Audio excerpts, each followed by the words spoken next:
As a web developer, CSS is the only thing that's like a constant between every web developer and every ecosystem, PHP developers, Rails developers, React developers, Vue developers, .NET developers, like all of them have to write CSS.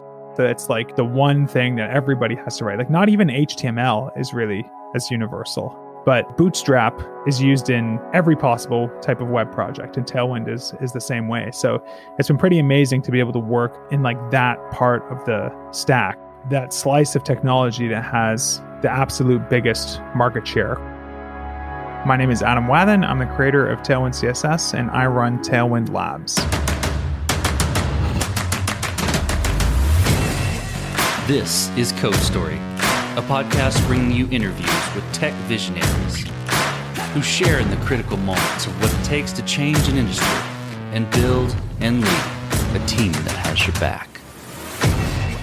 I'm your host, Noah Labhart, and today how Adam Wathan created one of the most popular CSS frameworks around by simply coding online.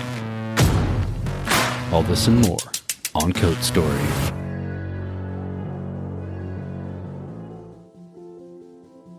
Adam Wathan has been obsessed with computers since he was a kid.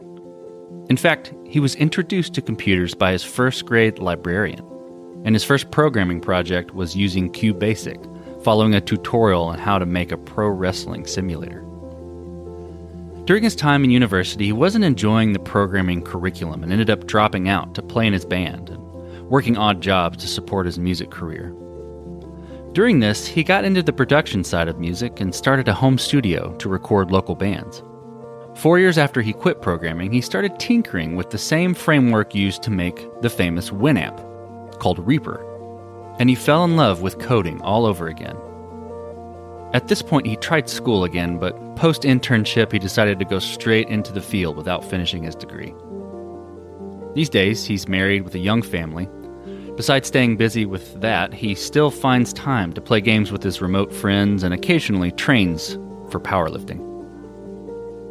He met his business partner Steve in college and hacked on side projects together. These side projects led to the creation of a mini CSS framework, which Adam started using throughout other projects, growing it into something he was quite proud of. In fact, while live streaming some coding, he was surprised by the influx of people asking what it was and where they could get it. He decided to open source the framework in 2017, and it has steadily grown and grown and grown in usage to the tune of millions of downloads a month. This is the creation story of Tailwind CSS and Tailwind Labs. Me and my business partner, Steve Shoger, run Tailwind Labs, and kind of our main product is Tailwind UI, which is a commercial component library for Tailwind CSS users. So it's a bunch of HTML templates for a variety of UI components that you can copy and paste into your projects and tweak kind of as much as you want. Steve and I have been friends for a number of years. We sort of got introduced by a mutual friend that I met in college because he was a designer and I was a developer, and he was always kind of looking for people to hack on side projects with, and same with me. We started working on a bunch of little side projects together. The first thing we started working on was like a resume building app, because he had been like designing one in his spare time and I had been building one in my spare time, just like by coincidence. We got like 40% of the way through that and then moved on to the next project, like people tend to do with side projects, I think. But at one point we wanted to build this tool. The idea was like link sharing between team members at a company. So something I always found myself wanting to do where I was working is like I'd stumble across some interesting article and I wanted to like share it with the other people on my team and have a place where people could sort of like discuss them and stuff like that. I couldn't find any like good tool for that, and I thought we should try and like make something for that. So we started building this little app. At some point I decided to take like a week off work to really like push the prototype forward and just see where we could get.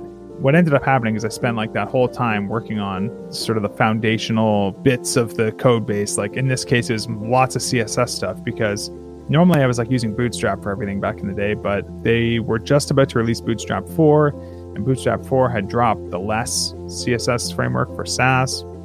I didn't like Sass. I really liked Less. So I was disappointed that they were dropping it, and I wanted to keep using Less, and I also wanted to keep using Bootstrap. But I had to kind of make a decision. I either keep using Bootstrap and switch to Sass, or I keep using Less and build something myself. And there's like enough little things that I would have changed about Bootstrap if it was my project that I thought, you know what, I'll just like try and build something small myself. So I started building out this little mini CSS framework for myself just for this project. And the project didn't end up going anywhere. I did find that I was carrying those like CSS or less files with me from side project to side project, tweaking them a little bit here and there. And over like the next couple of years, they kind of turned into something that I felt like pretty good about. At this point, Steve and I were working on another project called Kitetail, which was supposed to be like a checkout as a service project for people selling like digital goods. So in my case, I was like trying to sell like licenses to courses that I was creating. And I basically wanted a tool where you could come, enter your credit card information, and it would basically send like a webhook back to whatever your app was to let you know that a payment came through. And then you could sort of fulfill that payment however you wanted. So the idea was to sort of make it so people didn't have to worry about failure states or any of like the weird validation issues or anything. Like your app doesn't have to deal with payments. It only has to be able to respond to successful payments. So we were building that, and I was using the CSS thing again and continuing to refine it. And I was live streaming all my work and thinking that people were going to be interested in like a bunch of the backend TDD stuff we were doing, or sort of like developing UIs with Vue.js and stuff. But what kept coming up that people were most excited about was that I was using this CSS thing that people hadn't seen. Everyone was like, what's that CSS framework? What CSS tools are you using? I want to use this on my project. And it never really occurred to me that this would be something that people would be super excited about. But that's what kept coming up over and over. It's like, man, you got to release this. You got to release this. And a buddy of mine, Jonathan Rennick, was working on a redesign for his SaaS app that he runs. He said, I want to try this like utility CSS thing that you're doing. And he was like, do you have anything that you can give me as a starting point? And I was like, well, I've kind of been hacking on this little framework thing. Maybe we can kind of work on it together and use that as sort of a forcing function for making sure that I build it in a way that is reusable on multiple projects. So we started hacking on that together. That's what eventually got released as Tailwind CSS. I decided to open source it basically just because of the interest from the people on the live streams and on Twitter and stuff like that. That was back in like the end of 2017, and that's been like steadily growing and growing in usage since then. And now like, you know, it gets millions and millions of downloads a month. It's a pretty popular CSS framework. This episode is sponsored by Vanta. You're a startup founder. Finding product market fit is probably your number one priority. But to land bigger customers, you also need security compliance. And obtaining your SOC 2 or ISO 27001 certification can open those big doors. But they take time and energy, pulling you away from building and shipping. And that's where Vanta comes in. Vanta is the all-in-one compliance solution helping startups like yours get audit ready and build a strong security foundation quickly and painlessly. How, you ask? Vanta automates the manual security tasks that slow you down, helping you streamline your audit. And the platform connects you with trusted vCISOs to build your program, auditors to get you through audits quickly, and a marketplace for essentials like pen testing. Join over 8,000 companies, including many Y Combinator and Techstars startups who trust Vanta. Simplify compliance and get $1,000 off at vanta.com/codestory. That's VANTA.com/codestory.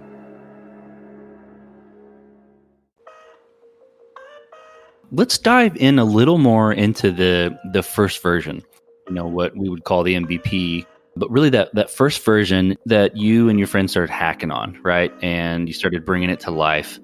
How did you go about building it? How are you approaching it? I kind of understand the tools that you're using, but if there's something specific framework-wise or even methodology-wise, kind of dig into that a little bit. And what sort of decisions and trade-offs did you have to make while you were building it? It started off, we were trying to build it as a CSS framework on top of like the less preprocessor. One thing that we were realizing as we were trying to support like both of our needs on these two different projects was that we really needed to make the framework very customizable. Making that happen with less was quite hard because we were basically building like a meta framework on top of a preprocessor using a very limited set of features. Like these CSS preprocessors have a lot of features, but it's not the same as like using like a full-blown programming language, So we had to sort of come up with a lot of clever hacks that were sort of like really pushing some of these features to their limit in terms of what we were trying to do with them to generate some of these like different styles based on people's configuration options and stuff.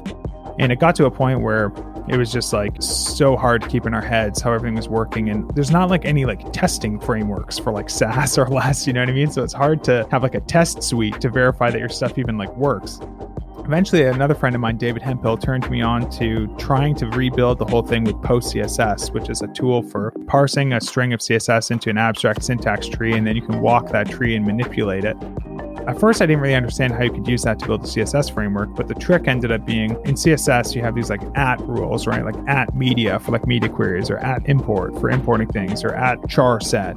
But the interesting thing is like Post CSS can parse anything that looks CSS-ish. It doesn't have to like be using valid CSS keywords. The trick was to like create our own custom @ rules. So we made these rules like @Tailwind, and basically we can crawl the CSS, and every time we find an instance of like @Tailwind utilities, for example, we can inject a bunch of generated CSS that's like generated in JavaScript. And by doing all this work in JavaScript, well, now we can use all the JavaScript tooling that exists in the world, right? So we use like Jest as our testing framework, and I can write all this code in JavaScript, test it, it outputs the stuff that I want. And all of a sudden, I had so much more power because I wasn't trying to like abuse these preprocessor features. I had like a full programming language, and I had all this extra confidence because I could actually test everything and make sure that things were working. So sort of in like the 11th hour before we released it, I ended up rewriting the whole thing with Post CSS. That was huge for us because it gave us so much more confidence in the code. And we released that like v0.1.0. I think it was like Halloween night 2017. You know, you kind of rewrote it in the 11th hour. Was it a scramble? Obviously, you were trying to hurry before you released it, but the rewriting in the 11th hour stories are typically stress-induced or stress-inducing. It wasn't really a stressful one. It was kind of like the opposite. We didn't really have like a release date in mind or anything. Like we knew we wanted to get it out like soonish, but it's not like a work project. It's like an open source thing, right? So it's not like the same sort of pressures. But it was one of those rewrites. I think there's like two types of rewrites. There's like the frantic, stressful, everything's broken, we got to fix it rewrite. And then there's like I just had this eureka moment and like unlocked all this new potential. And like, I'm just going to go on this coding frenzy and like do all this amazing stuff really fast. It was like more of that one. I don't know if you've ever had those experiences where it's like, oh my God, like I know how to do this now. And like time just like melts away and you're just like in the zone, you know? And there's no real stress to it. It's more just like, I don't want to do anything else. I don't want to go to the bathroom. I don't want to drink water. I don't want to eat. It's just like, oh, I'm so excited that like I've unlocked this new potential and I just want to keep pushing at it. So I did all that in like 2 days. But not because I needed to, because it was just like the energy was there, you know? So we're at Halloween 2017. So walk me through how you progressed the product. How did you mature the product from that point post-release in 2017? So I just kind of kept hacking on it for a few months, adding sort of the new stuff. And then it kind of went stagnant, but it wasn't really actively developed for most of 2018, I would say. I added new stuff here and there, but like we were busy working on like work projects and other stuff like that. And this was when it was just still an open source project. So not a ton was happening. And then towards the end of 2018, Steve and I, my business partner, released this book, Refactoring UI, which is like a book that helps teach design to developers basically. And it was like a million times more successful than we expected. Going into that, my plan after releasing that book was to start working on a SaaS idea with another friend of mine. The book ties in with Tailwind really well. Like Tailwind is like a sort of a design system driven CSS framework. And this book was really about like designing with constraints. And there's a lot of sort of like connecting threads between like the two things. And the book was like super successful and Tailwind was like growing in popularity. And all of a sudden we had this like huge bankroll, like all this capital in the bank that I could spend time doing stuff. And I thought, you know what, this Tailwind thing is like, it's the highest impact project I've ever worked on in terms of the number of people who use it and the number of people who have like getting value from it and love it. If I just went and started working on this like SaaS app with the partner I was supposed to be working on it with, I would just be letting it sit. And there's no guarantee that any SaaS project is going to work out. You know, like most of the time they don't. It's a really hard thing to get like a SaaS app off the ground and actually get customers and stuff. So I thought, you know what, I'm just going to like not do that. And instead I'm going to take the whole year and just work full time on this CSS framework and like the surrounding ecosystem and just like see how far I can push this in terms of growing the community and improving the tool. Basically, as of like January 1st, 2019, I went like full time on the framework. And that's when we started working towards the 1.0 release. Kind of took a lot of what we had learned based on how people were using the earlier versions and made the necessary breaking changes that we wanted to make. based on like new information that we had about, yeah, this decision was bad, we should do it this way instead. Added a bunch of new features and stuff, built like a whole new website, built out all the new documentation, recorded most of like a free video course that I never totally finished, but have to get back into soon. Really just like kept pushing it and growing it and growing it, and that's when the framework really started to take off. I would say like 2020 this year has been like the year where it's like really been like the most activity and growth, but that kind of all started with like what I invested in it last year. There's lots of precedent for people being able to like start businesses around this sort of tool. There's like Theme Forest that probably makes millions of dollars selling bootstrap themes every year. There's like the official bootstrap theme store. So I thought, you know what? Absolute simplest version of any sort of business around this would just be selling themes and templates that are built using this tool, and being able to say they're like official, I think would give us a big advantage over any third-party stuff. And as long as the framework is big enough and popular enough, then, you know, some percentage of those people are probably going to be potential customers. And if these other theme shops can exist and make money, then probably there's a good chance that like we can do that too. This episode is sponsored by Kinsta. Between juggling client meetings, managing your website, and keeping up with everyday tasks, who has the time to stress out about website security? Well, with Kinsta, the technical stuff is taken care of, so you can focus on what you do best. Kinsta provides managed hosting for WordPress, offering lightning-fast load times, top-tier security, and unmatched human-only customer support. Whether you're a business owner, web developer, or running a digital agency, Kinsta makes managing your website easy and efficient. Kinsta provides enterprise-grade security, being one of the few hosting providers for WordPress with SOC 2 and other certifications, guaranteeing the highest level of security for your website. Thanks to their unlimited free expert-led migrations, Kinsta ensures a smooth transition for you from other hosting providers. Customers have reported 200% faster load times post-migration to their platform. What I find cool about Kinsta is their fast and reliable customer service and premium features that are included at no extra cost. Ready to experience Kinsta's hosting for yourself? Get your first month free when you sign up at kinsta.com today. That's KINSTA.com. Okay, so you progressed the product. You went full time in working on the project. Just totally cool. It's a dream for that to happen. How did you go about building your roadmap? How did you go about setting out, this is the things I'm going to build into Tailwind? How did you figure out what was the most important thing to build? I don't really have like a system for that, I guess. It's mostly just a combination of intuition and my own personal needs and just paying attention to the community. So there's a lot of features that were introduced just because like the demand for them was really high. People constantly opening the same GitHub issue over and over again, or people asking in our like Discord server the same questions. So just like keeping my finger on that pulse and being the one who like sees all the issues get opened and sees all the discussions kind of just gives you a good sense for what like people are missing. So that's like one way that I would prioritize stuff. And then the other thing that happens the most, and this is where like fast feature development happens, is when I'm building a site and I need something that Tailwind doesn't have, then that gets added to the framework that day, basically. And there's some things that are harder than others. There was like a major feature that I've wanted to add since 2017 that I literally just built last month. Now that we have like a team, basically, and I was able to like pair program with someone for a week and like really get deep into it. We were finally able to get that done. So some things happen really fast, some things happen really slow, but generally like what gets added is driven either by stuff that I need myself that I find is missing, or stuff that the community is asking for. It's not really any more complicated than that for us. Well, you mentioned team, and I want to dig into that a little bit. How did you go about building your team, and what did you look for in those people to indicate that they were the winning horses to join you?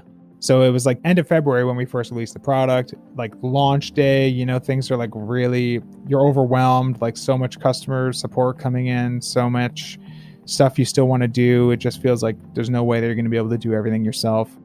And it was at that point, I was like, Steve, should we just like try and build a real company here instead of just being like these two guys who put out products once in a while, and, try and do things in a way where we can each spend more time doing the things that we love and, less of the things we don't want to do, because there's so much just like reactionary work to do.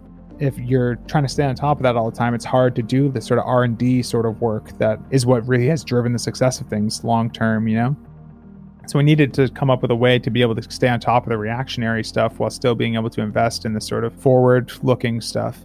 So we decided, you know what, we should start trying to grow the team, try and bring some people on board. So at first we were just planning to bring on one person to start. And we were also looking at bringing on another partner, and we got really far with those negotiations, but it just didn't end up panning out. It just ends up being really hard to negotiate equity and stuff with another person when you already have a business that you like own that's doing millions of dollars in revenue. It ends up just being really hard to come up with something that feels fair from both sides of the table.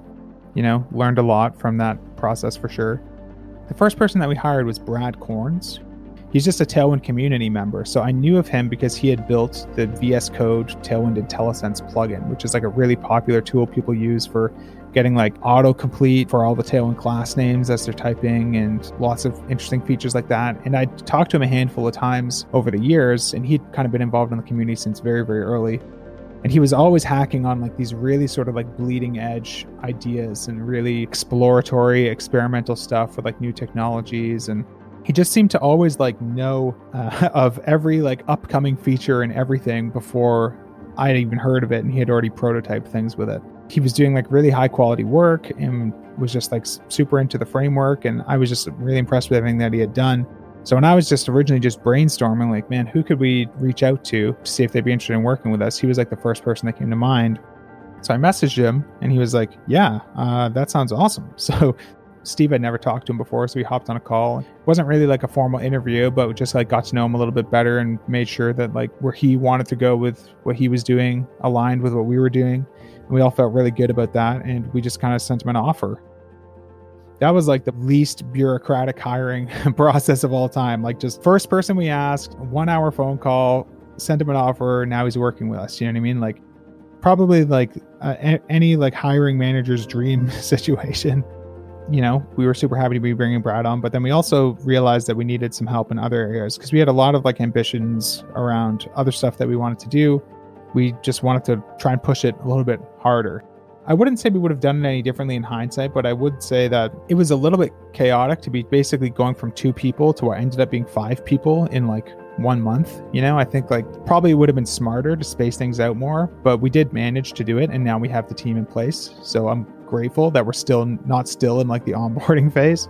But what we did is we posted like a real job posting because I couldn't think of anybody else that I knew that I would have thought would have been good for the role that we were looking to hire someone for. So I put together like what I thought was a really good quality job posting that went into a lot of detail about who we were looking for. It was very specific about projects that we're going to be working on soon. It was very specific about like, if you had already been working with us, here's some projects you would have worked on in the last 6 weeks. Like just really tried to paint this like crystal clear picture of what it was going to be like to work with us, included the salary and everything, just tried to make it as appealing as possible to the best possible candidates. We posted that just like basically through Twitter, and we got 900 people applying to that job, which is the benefit of like having really big audiences in general. Like Steve has like 90,000 followers on Twitter, you know, and I have like 70,000 followers on Twitter.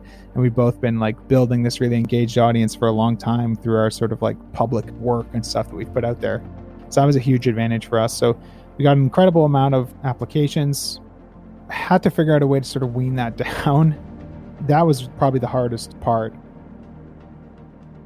We ended up finding someone in that group of people who was someone I talked to like once, but didn't really know anything about and definitely wouldn't have come to mind otherwise, which was a Robin Malfa, who's a developer from Belgium who works with us now. And he's like this incredibly talented React developer. And so that hiring process took like 2 months just of interviews and like take home code tests and pair programming sessions to like really make sure like we were hiring the right person for that job. Like we were really diligent about it. And I think I'm really happy with how that went, because now that Robin's on the team, like he has lived up 100% to like the expectations that we had in terms of he is exactly who we thought we were hiring. So I feel like we did like a really good job in vetting that stuff, and that worked out well. But during that process, we also hired another person, which is Simon Vrecliotis, which is a guy from Australia. Originally, he reached out when he saw the job posting, was like, man, like this is like the job of my dreams, but I know like you're looking for someone who's like closer to North America because you want to do a lot of collaborating, and I'm in Australia. So how can we make that work? But we knew him. We'd met him in Australia. Me and Steve both did because we spoke at a conference there like the previous year. And he's been like super into the Tailwind community since day one as well. And we just had a lot of faith in him as a person. So we kind of just designed a role for him and talked to him about it. And he ended up joining the company too. So we ended up sort of hiring 2 people out of that public job posting process, although only one of them was for like that actual role. We ended up with 5 people on the team total, including Steve and I. It was like maybe like 70 days where all 3 people started. Things are going pretty good, but it was pretty crazy kind of getting all that stuff sorted out and getting settled into like a mode where we can actually focus on work again instead of just hiring. It sounds like it happened really quickly, but I hear some common threads that a lot of these individuals were people that you knew and were actively involved in what you were doing already. And then some other people who were just really good culture fits, but also really talented, and it can help you take the product to the next level. Is that right?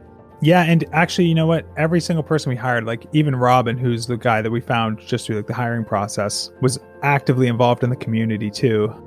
And that was like a big part of why we felt confident in hiring him. Hiring is a tricky thing because there's a lot of like advantages that a lot of people have that a lot of other people just like can't have. You know, like Robin is a young guy who has a lot of time to work on open source and like answer people's questions in Discord and like enjoys that. And that's how he likes to spend his time. That gives us a lot more information about him than we can get from someone who doesn't have time to do that sort of thing, which is like an unfair advantage. But also as like the person doing the hiring, like you want to be as confident as possible. For us, it's definitely been great that we've been able to like just hire people out of the community. If you can make the time to do that sort of thing, like it's a huge advantage as someone looking for an opportunity with a company that like is very sort of community driven. What do they say? Like the best jobs never are posted publicly. Posting like a public job posting is basically a last resort, and I totally think that's true for us as well. So as you step out on the balcony and you look across all you've built with Tailwind, what are you most proud of? The open source work, honestly. Like I love that we've been able to build like a free open source CSS framework that is installed millions of times per month. I hear from so many people who are like, every time I go back to a project that was built with anything else, like I miss Tailwind so badly. People are just like so happy with the experience, and the people who use it are so passionate about it.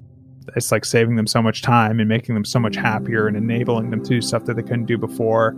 That's definitely the thing that I'm like most proud of. For me, like the business side of things is cool, but I'm not really that motivated by like trying to build a big business or trying to make as much money as possible. You know, like obviously you need to make money to be able to spend your time working on the stuff that doesn't make money.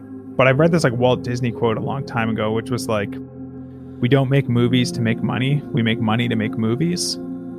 And that like really resonated with me. Like I was like, yes, like that's how I feel about the work that we do. Like in a perfect world, if we could just somehow have money magically appear in our bank account without ever actually selling anything or charging money for things, I would just make everything free, you know, because I don't care about like convincing people to buy things or trying to like maximize how much money we make on things or whatever. I care about like being able to have the biggest impact on the biggest number of people with the tools that we make. So I think of us as like a very open source company who has commercial products because like that's the only way to keep working on open source stuff. Like in a perfect world, I would just be making like free tools for people all day, and that's all we would do. That's definitely the stuff that I'm most proud of, and Tailwind especially, because I think it has like such an outsized impact on people's day-to-day experience at their work, doing the sort of work that Tailwind enables. As a web developer, CSS is the only thing that's like a constant between every web developer and every ecosystem. You know, if you're a PHP developer, then someone building like a Rails library doesn't help you. But PHP developers, Rails developers, React developers, Vue developers, .NET developers, like all of them have to write CSS, you know? So it's like the one thing that everybody has to write. Like not even HTML is really as universal as CSS because, you know, React is not really HTML. You know, people use different templating languages and stuff like that.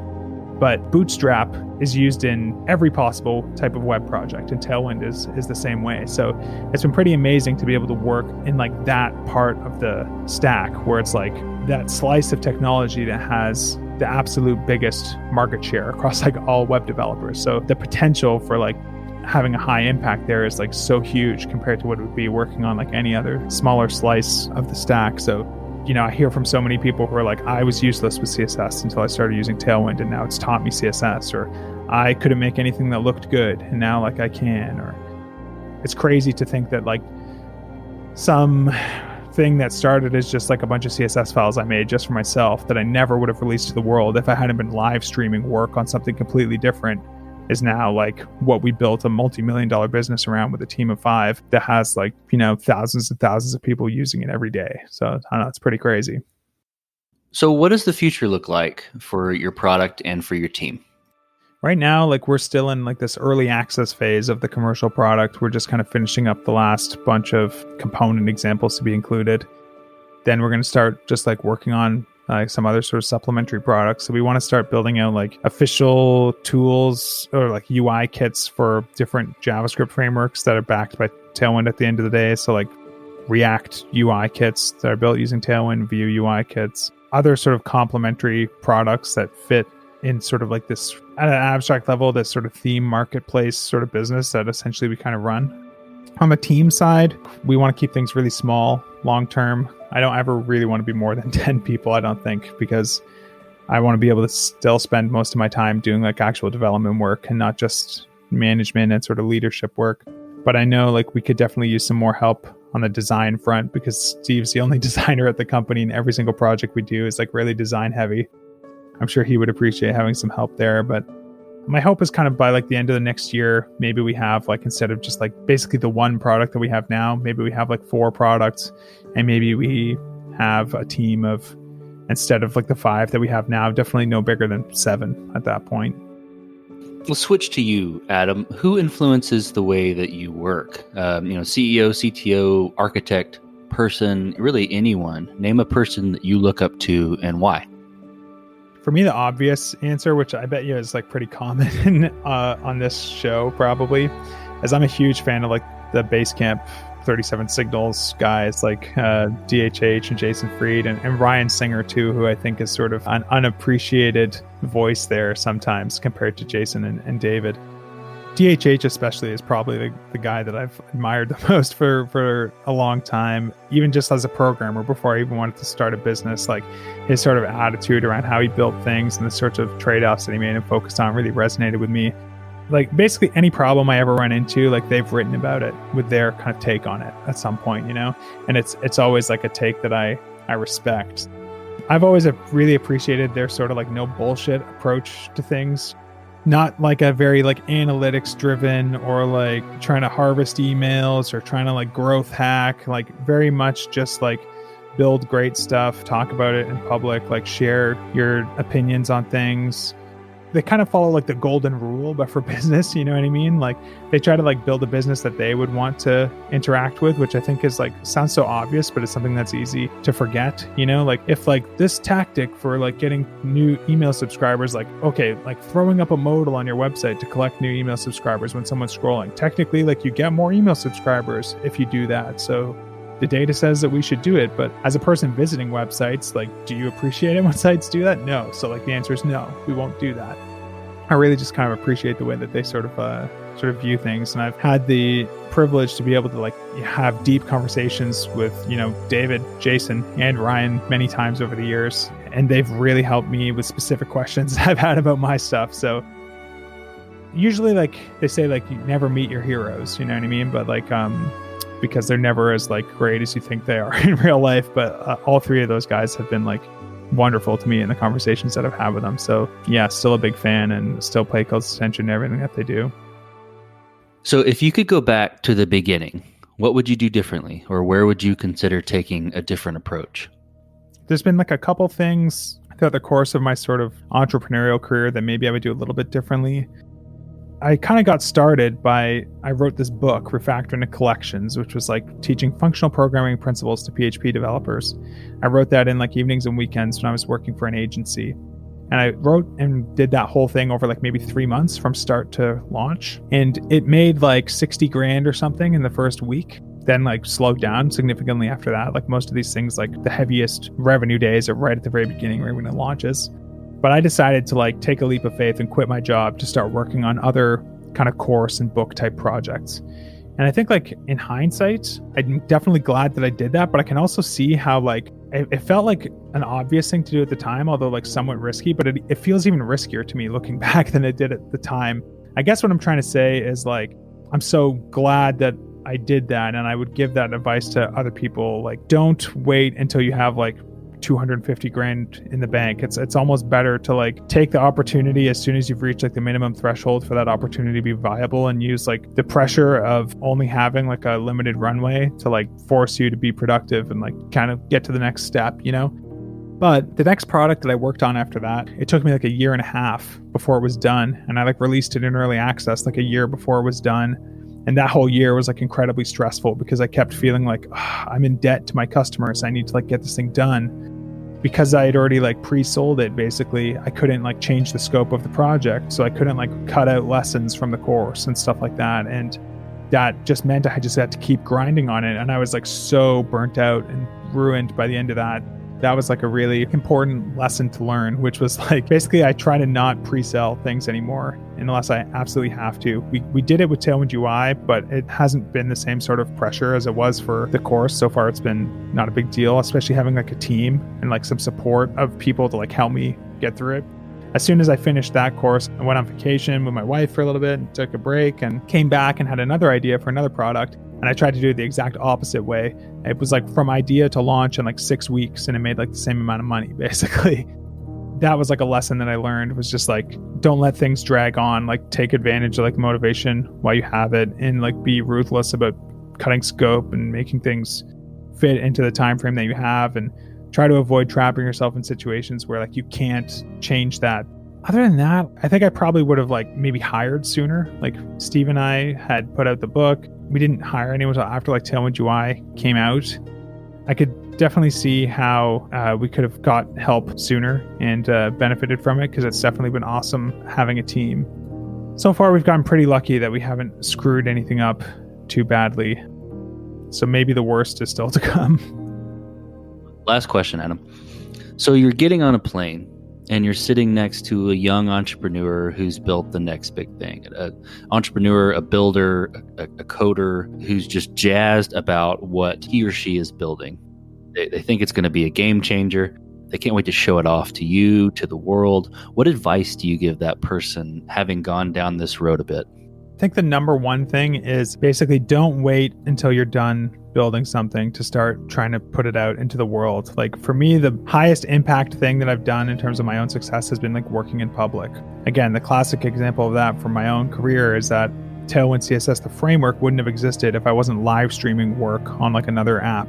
I think a lot of people want to wait until something's perfect before they put it out there, but you're just severely decreasing your chances of success. Like people want to build something and then they want to market it when it's built. The reality is like marketing something that's finished. Obviously you can do it. Lots of companies continue to market products that exist. There's this phase before something's done where there's so much interesting stuff to talk about, so much interesting marketing potential that like you don't want to waste that. A good example of that, like in our kind of technical space, right, is people are like allergic to what they think of as marketing and advertising, right? They think it's like sleazy, like salesy stuff. But marketing is really just about getting your ideas out there and getting people to know what they are and getting people to trust you and getting people to be excited about like what you're doing and want to take a look at it. And there's lots of ways you can do that that don't feel like sleazy marketing tactics, you know? Like the way that we've done things a lot in the past has been working openly, sharing what we're working on as we're working on it, asking questions on Twitter when I'm like, I can't decide like how to name this config option for this feature. Like, what do you guys think? And like involving people in the community, or when I solve some really hard problem, like writing it up and sending out an email to like our email list that's like, here's a story of like how I fixed this weird line height bug that like everyone is going to like be able to relate to and learn something from. I think like teaching is like the best form of marketing, and there's so much opportunity to teach when you're early in the building phase of something and encountering lots of problems and coming up with solutions to them. Like anytime that you solve like a tricky problem and don't share how you did it is a huge wasted marketing opportunity. So I think if I had to like just distill it down into like one thing, it's basically like work in public, talk about what you're doing like from the day that you even start thinking about doing it. Well, Adam, thank you for being on the show today. Thank you for being on Code Story and telling the creation story of Tailwind. Yeah, thanks so much for having me. I really appreciate it. And this concludes another chapter of Code Story.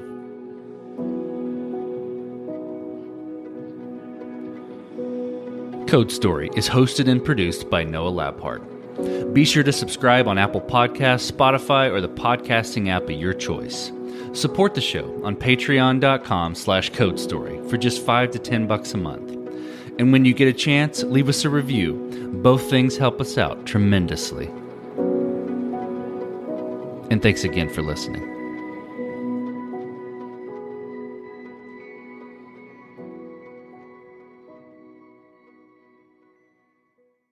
Now Taxes is 100% free when you file in the TurboTax app if you didn't file with us last year. Oh, yeah? Yeah, just do your own taxes in the app by 2/18. What if I have lots of forms? All good, all 100% free. What if I had 3 jobs? Still 100% free. What if I once saw Bigfoot? That has nothing to do with taxes, so still 100% free. Now that's what I'm talking about. Now this is Taxes. See if you qualify in the TurboTax app. Excludes TurboTax Live, must start and file in app by 2/18.